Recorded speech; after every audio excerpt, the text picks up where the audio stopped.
ప్రజలారా మా YouTube channel నా పేరు రాజు. టీటీడీ కల్తీ నెయ్యి కేసులో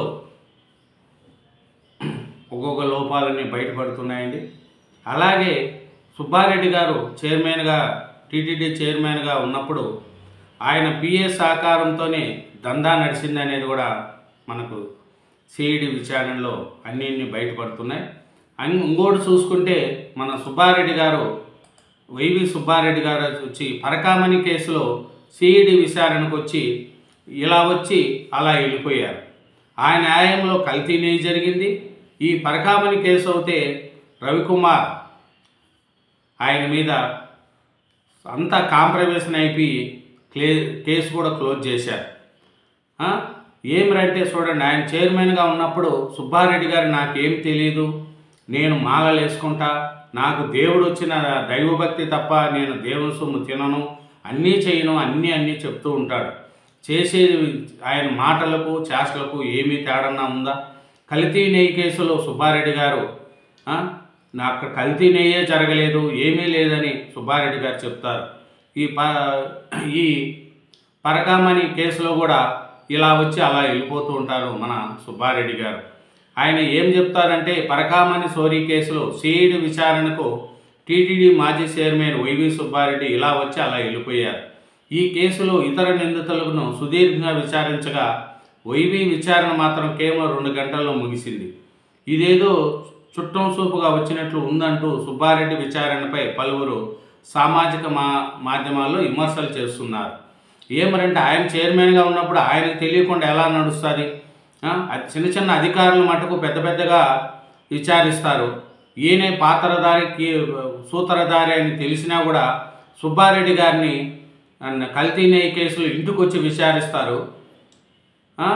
దీంట్లో ఈ పరకామణి కేసులో వచ్చి 2 గంటల సేపు కూర్చోబెట్టి పంపించేస్తున్నారు. ఎక్కడ విచారణ, ఎక్కడ న్యాయము? దీని మీద దుమారం లేపుతుంది. ఆయన చేసేటి ఒక చైర్మన్ పాత్రలో ఉండి దేవుడు వెంకటేశ్వర స్వామి మనోభావాలు దెబ్బతినే విధంగా టీటీడీ కల్తీ నెయ్యి చేశారని విమర్శలు కూడా వస్తున్నాయి. అలాగే పరకామణి కేసులో అయితే ఆయన రాజీ చేసుకొని ఆయన చైర్మన్గా ఉన్నప్పుడు ఇవన్నీ జరిగినాయి. ఇవన్నీ ఎట్లా పెట్టారో నాకేమి తెలియదు అనేది కూడా అన్నీ చెప్తూ ఉంటారు. ఈ పరకామణి విషయంలో సిఐడి అడిగిన ప్రతి ప్రశ్నకు సమాధానం చెప్పాను. పరకామణిలో చోరీ జరగడం బాధకరం, నా ఆయంలో అది జరిగిందన్నారు. నా పదవి కాలం పూర్తయ్యాక అది బయటపడింది. ఆ రోజు చోరీ విషయం ఎవరు దాచారో తెలియదు.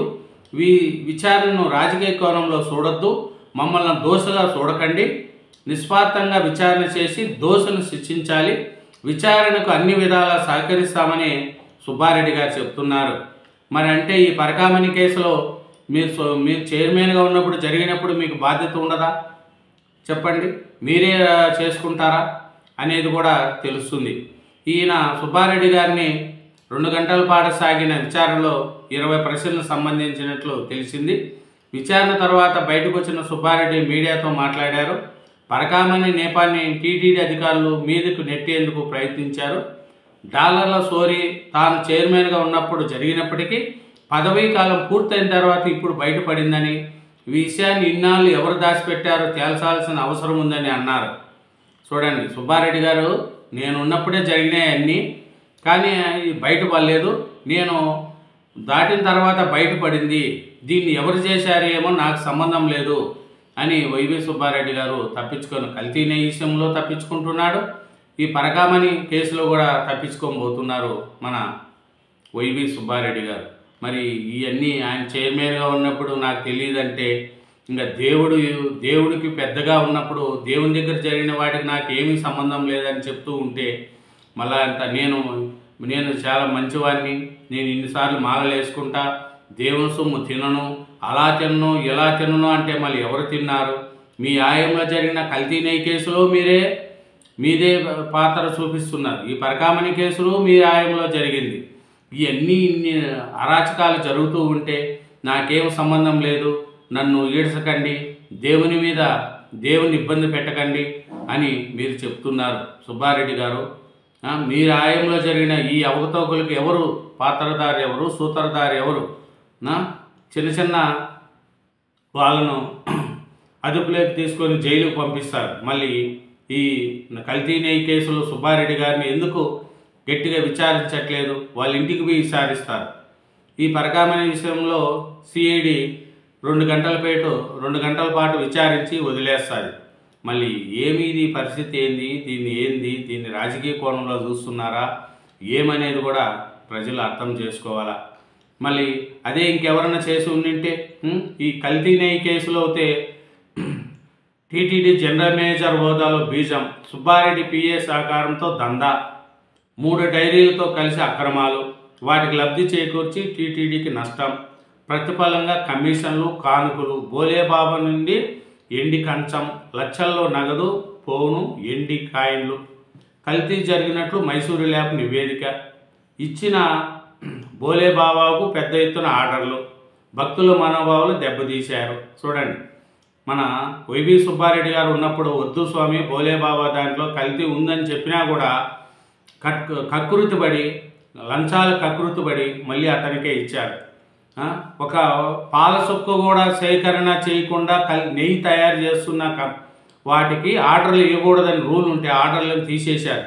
నెయ్యి లేని పాలు లేని నెయ్యి ఎలా వస్తుంది? పాల సేకరణ కూడా చేయని డైరీలకు అప్పట్లో వైవి సుబ్బారెడ్డి గారు ఆర్డర్ ఇచ్చారు నెయ్యి కోసం. వాళ్ళు పాలే సేకరించరు, కల్తీ కెమికల్ వేసి తయారు చేస్తున్నారని తెలిసినా కూడా మళ్ళీ బోలేబాబా దానికి ఆర్డర్లు ఇచ్చారు వైవి సుబ్బారెడ్డి గారు. దాన్ని అక్కడ ఈ బోలేబాబా నుంచి చాలా డబ్బులు కమిషన్లు తీసుకున్నారు. సుబ్బారెడ్డి గారి పిఏ సహకారంతో ఈ దందా అంతా నడిచిందనేది కూడా తెలుస్తుంది. ఎందుకంటే ఈ శ్రీవారి ప్రసాదానికి కల్తీ నెయ్యి సరఫరాలో టీటీడీ మాజీ జనరల్ మేనేజర్ సుబ్రహ్మణ్యం కుట్రదారని కోర్టుకు ప్రత్యేక దర్యాప్తు బృందం సిట్ తెలిపింది. సుప్రీంకోర్టు ఆదేశాల మేరకు సమగ్ర దర్యాప్తు చేస్తున్న సిట్ సుబ్రహ్మణ్యం A29ను అరెస్టు చేసి జైలుకు పంపింది. కోర్టుకు సమర్పించిన రిమాండ్ రిపోర్టులో సంచలన విషయాలు వెల్లడించింది. కల్తీ నెయ్యికి స్వచ్ఛమైన ఆవు నెయ్యిగా ముద్ర వేయడం కూడా జరిగింది. ఇట్లా అన్ని వైవి సుబ్బారెడ్డి గారు పాత్ర చూస్తే, ఇప్పుడు వైవి సుబ్బారెడ్డి గారు ఏమంటారంటే, అది బయటకు రాకుండా ఎవరు తొక్కి పెట్టారో తేల్చండి, న్యాయంలోనే జరిగింది, కల్తీ నెయ్యి జరిగింది, పరకామణి కేసు ఈ 2 జరిగినాయి, కానీ అప్పుడు బయటపడలేదు, నేను వెళ్ళిన తర్వాత బయటపడినాయి, దీన్ని ఎవరు బయటపడారో బయట పెట్టండి, దీనికి నాకేం సంబంధం లేదు, నేను దేవుని భక్తిని అని చెప్పుకుంటూ చేసుకుపోతున్నారు. మరి ఈ పరకామణి కేసులో వైవి సుబ్బారెడ్డి విచారణ ఎదుర్కొంటున్నారు కదా, చిన్న వాళ్ళను అరెస్ట్ చేస్తున్నారే తప్ప పెద్ద వాళ్ళను అరెస్ట్ చేయరు. ఆయన చెప్పే మాటలకు సుబ్బారెడ్డి గారు చేసే చేష్టలకు ఏమీ సంబంధం ఉండదు. కల్తీ నెయ్యి కేసులో ఆయన చైర్మన్గా ఉన్నప్పుడే జరిగింది. ఈ పరకామణి కేసు కూడా ఆయన హయాంలోనే జరిగింది. ఒక చైర్మన్గా ఉంటే ఆయన తెలియకుండా రాజీ జరుగుతుందా అనేది కూడా కొంత మిలియన్ల ప్రశ్న.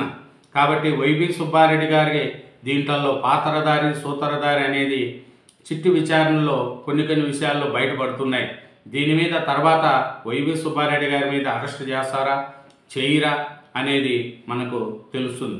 చిన్న వాళ్ళని అరెస్ట్ చేసి పెద్ద వాళ్ళని వదిలేస్తున్నారు ఈ కూటమి ప్రభుత్వం. ఈ కల్తీ లిక్కర్ కేసు కావచ్చు, టీటీడీ కల్తీ నెయ్యి కేసు కావచ్చు, ఈ పరకామణి కేసు కావచ్చు, వీళ్ళంతా వైఎస్ఆర్ పార్టీ అధికారంలో ఉన్నప్పుడు ఇవన్నీ జరిగిన కుట్ర కోణాలు. దీని మీద పెద్దవాళ్ళ జోలికి వెళ్తారా లేదు సన్నాభరణాలను పట్టుకొని కేసును క్లోజ్ చేస్తారనేది కూడా నిదానం పైన మనకు తెలుస్తుంది. Thank you very much. Channel subscribe చేయండి, నా వీడియోను లైక్ చేయండి.